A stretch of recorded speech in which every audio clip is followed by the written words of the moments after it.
ಯುಕ್ತ ವಿದೋಷ ಸುಗಮ ಜ್ಞಾನೈಕತಾನ ಪ್ರಭಾ ದಿವ್ಯಾಕೃತಿಂ ಸೃಷ್ಟಿ ಜ್ಞಾನ ಪ್ರಕಾಶಾವೃತಿ ಕಾಂತಾ ಮೋಕ್ಷ ವಿಮೋಕ್ಷದಂ ಹರಿಮಜಂ ನಿತ್ಯಂ ಸದೋಪಾಸ್ಮಹೇ. ಏನಿದೆ ಈಗ ಇದಾಗಿತ್ತ ಸ್ವರೂಪಭೂತ ಯಜ್ಞಸ್ಯ ಕ್ಷುತ್ಪಿಪಾಸಾರತಿಸ್ತಥಾ ಇಚ್ಛಾ ಭೋಜನ ಪಾನೇ ಚ ರತಿಶ್ಚೋಪಸದ ಸ್ಮೃತಾಃ. ಸ್ವರೂಪಭೂತವಾದ ಯಜ್ಞಗಳು ಅಂದರೆ ಮಾಡ್ತಕ್ಕಂಥ ಪ್ರತಿ ಕೆಲಸಗಳು ಯಜ್ಞನೇ. ಅರ್ಥಾತ್ ಹಸಿವು ಬಾಯಾರಿಕೆ ಆಗಿದೆ, ಹೋಲಾಡಿಸ್ಕೋಬೇಕು, ಯಜ್ಞ ಅದು. ಅದೇ ರೀತಿ ದೀಕ್ಷಾ, ಭೋಜನ, ಪಾನ, ಭೋಜನ ಬಾಯಾರಿಕೆಗೆ, ಭೋಜನ ಇದಕ್ಕೆ ನೀರು ಬಾಯಾರಿಕೆಗೆ, ಭೋಜನ ಹಸಿವಿಗೆ, ಅದೆಲ್ಲ ತಗೊಳ್ಳೋದು ಕೂಡ ಏನದು ಇದಕ್ಕೆ ಯಜ್ಞದ ರೂಪದಲ್ಲೇ ಇರುತ್ತೆ. ಯಜ್ಞ ಹೌದು, ಯಜ್ಞ ಅನುಸಂಧಾನ ಬಂದರೆ ಫಲ ಸಿಗುತ್ತೆ. ಏಕಾದಶಿ ಹೌದು, ಉಪವಾಸ ಕೂತಿದ್ದಾನೆ ಹೌದು, ಏಕಾದಶಿ ಅದು ಗೊತ್ತಿಲ್ಲ ಅವ್ರಿಗೆ, ಪುಣ್ಯ ಬರೋದಿಲ್ಲ. ಯಾಕೆ ಕೂತಿದ್ದೀವೋ, ಯಾರು ಕೊಡ್ಲಿಲ್ಲ ಕೂತಿದ್ದೆ ಅಲ್ಲ, ಯಾರು ಕೊಟ್ಟರು ತಗೊಳ್ಳೋದಿಲ್ಲ, ಅದು ವ್ರತ ಆಗ. ವ್ಯವಸಾಯ ಭಕ್ಷಾಸ್ತು ವ್ಯವಾಯ ಹಾಸ ಭಕ್ಷಾಸ್ತು ಮತ್ತೆ ಸ್ತುತ ಶಸ್ತ್ರಾತ್ಮಕ ಸ್ಮೃತಾ ತಪೋ ದಾನ ಆರ್ಜವ ಅಹಿಂಸಾ ಸತ್ಯಮಪ್ಯಶ್ಚ ದಕ್ಷಿಣಾ. ಇವೆಲ್ಲ ದೇವರುಗಳ ದಕ್ಷಿಣೆಗಳು ಅಂತ ಕರೀತಾರೆ. ದೇವರು ಕೊಡ್ತಕ್ಕಂಥ ದಕ್ಷಿಣೆ ಯಾವ್ಯಾವುದು? ವ್ಯವಾಯ, ಗೃಹಸ್ಥಾಶ್ರಮ ಪಾಲನೆ ಮಾಡ್ತಾನೆ. ಆಮೇಲೆ ವ್ಯವಾಯ ಹಾಸ, ಸಂತೋಷ ಪಡೋದು. ಆಮೇಲೆ ಭಕ್ಷ, ತಿನ್ನೋದು. ಆಮೇಲೆ ಸ್ತುತಿ, ಶಸ್ತ್ರಾತ್ಮಕ ಅವರ ಕರ್ತವ್ಯಗಳು. ಇವೆಲ್ಲ ಕೂಡ ಏನಾಗಿವೆ? ತಪಸ್ಸು, ದಾನ, ಆರ್ಜವ, ಅಹಿಂಸಾ, ಸತ್ಯ, ಇವಿಷ್ಟು ಕೂಡ ಕೊಡ್ತಕ್ಕಂಥ ದಕ್ಷಿಣೆಗಳಾಗಿವೆ. ಅರ್ಥ ಆಯ್ತಾ? ಇವೆಲ್ಲ ಅರ್ಥ ಮಾಡಿಕೊಂಡ್ರೆ ಎಷ್ಟು ವ್ಯಾಪಕವಾದಂಥ ಯಜ್ಞದ ಪರಿಕಲ್ಪನೆ ಇದರಲ್ಲಿ. ಇನ್ನೇನು ಹೇಳಿದ್ರು? ಜೀವನವೇ ಯಜ್ಞ ಅಂತ ಹೇಳಿದ್ರು. ಜೀವನ ಯಜ್ಞ ಹೇಗೆ ಅಂತ ತೋರಿಸ್ತಾರೆ. ಹೋಲ್ ಜೀವನ ಯಜ್ಞ. ಪಾರ್ಟ್ ಬೈ ಪಾರ್ಟ್ ಕೂಡ ಏನದು? ಇಡೀ ಹೋಮ ಮಾಡ್ತಾ ಕೂತಿದ್ದಾರೆ. ಒಂದೊಂದು ಹವಿಸ್ ಹಾಕೋದು ಕೂಡ ಏನದು? ಯಜ್ಞದ ಭಾಗ. ಅದಕ್ಕೆ ಪುಣ್ಯಾವಚನ ಅದು ಕೂಡ ಒಂದು ಭಾಗನೇ. ಅದಿಲ್ದವ್ರು ಏನಾಗೋದಿಲ್ಲ, ಯಜ್ಞ ಆಗೋದಿಲ್ಲ. ಪುಸ್ತಕದ ಪಾರ್ಟ್ ಅಲ್ಲಿ ಬೈಂಡಿಂಗು, ಹೊಲಿಯೋದು, ಗೆಲಿಯೋದು, ಇದ್ದರೋದು ಎಲ್ಲ ಕೂಡ ಹೇಗೋ ಹಾಗೆ ಪೇಟೆ ಸೇರ್ಕೊಂಡಿದೆ. ಅಡಿಗೆ ಮಾಡಿದ ಒಗ್ಗರಣೆ ಕೊಡೋದು ಒಂದು ಪಾರ್ಟ್, ಅಡಿಗೆ ಹೊತ್ತಾನೆ ಅಡಿಗೆ ಮಾಡೋದ್ರಲ್ಲೇ ಒಂದು ಪಾರ್ಟ್ ಅದು. ಆ ರೀತಿಯಲ್ಲಿ ಪ್ರತಿಯೊಂದು ದೇವರಿಗೆ ಯಜ್ಞ ಅಂತ ಹೇಳ್ಕೊಂಡು ಮಾಡಿದಾಗ ಅದು ಸಾರ್ಥಕವಾದ ಜೀವನವಾಗುತ್ತೆ. ಸೊ ಇಲ್ಲ ಇದೆ ಸೋಪಿ ಅತ್ಯಸೋಷ್ಟೇತಿ, ಅದೆಲ್ಲ ಉಪನಿಷತ್ತಿನ ಮಾತುಗಳು. ತಥೋ ಯಜ್ಞವತ್ ಪುತ್ರ ಜನ್ಮನಿ ಆಹುರ್ಹಿ ಪುನರುತ್ಪತ್ತಿ ಪ್ರಸವ ಪ್ರಥಮ ಪಿತು.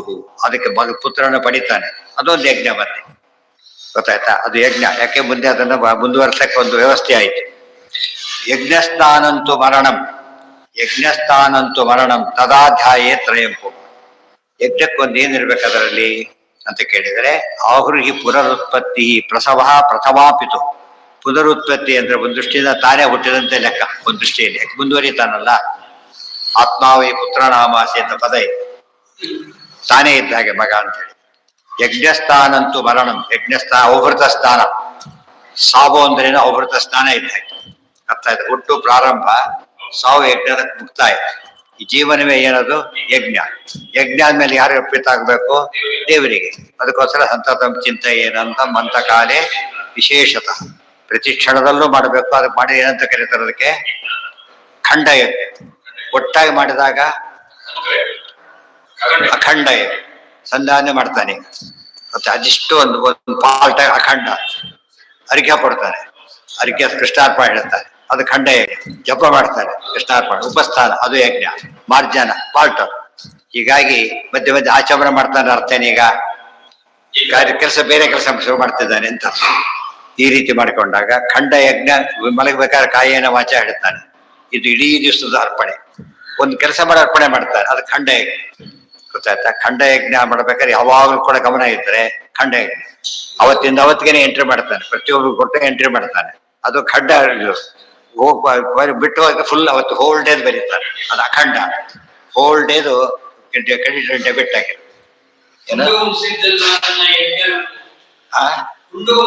ಅದೇ ಬಂತಲ್ಲಿ ಈಗ ತಿನ್ನೋದು ಯಜ್ಞ ಅಂತ ಹೇಳಿಲ್ಲ. ಇಲ್ಲಿ ಮಾತದು ತಿನ್ನೋದು, ನೀರು ಕುಡಿಯೋದು ಯಜ್ಞ, ನೀರು ಕುಡಿಸೋದು ಯಜ್ಞ.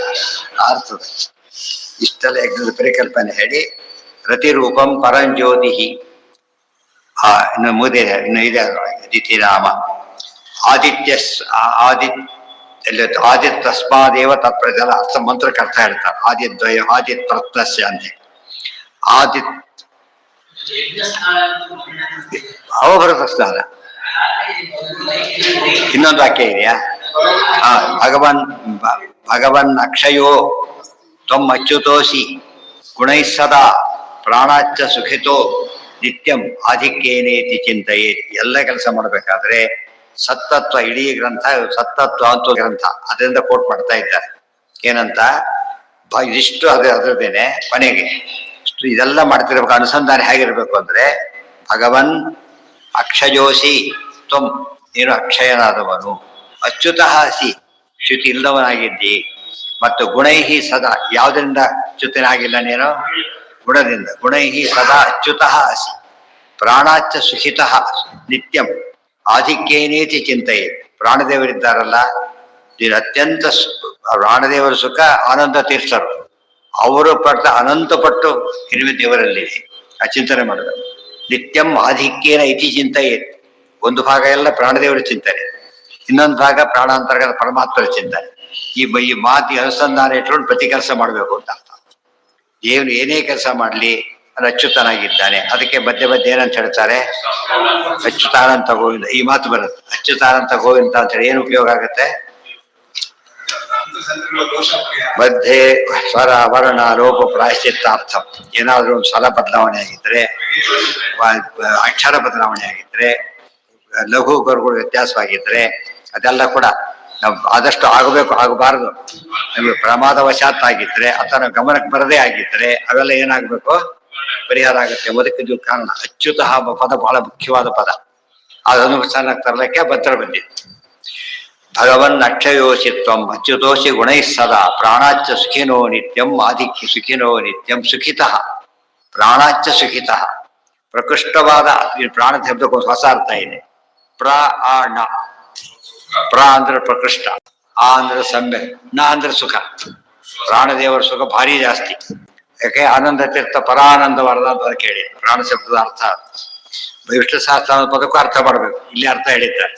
ಪ್ರಾಣದೇವರಿಂದ ಹೆಚ್ಚು ಸುಖವನ್ನ ದೇವರು ಹೊಂದಿರೋದ್ರಿಂದ, ಅನಂತ ಪಟ್ಟು ಸುಖ ಹೊಂದಿರೋದ್ರಿಂದ ಪ್ರಾಣ ಅಂತ ದೇವರಿಗೆ ಹೆಸರಿದೆ.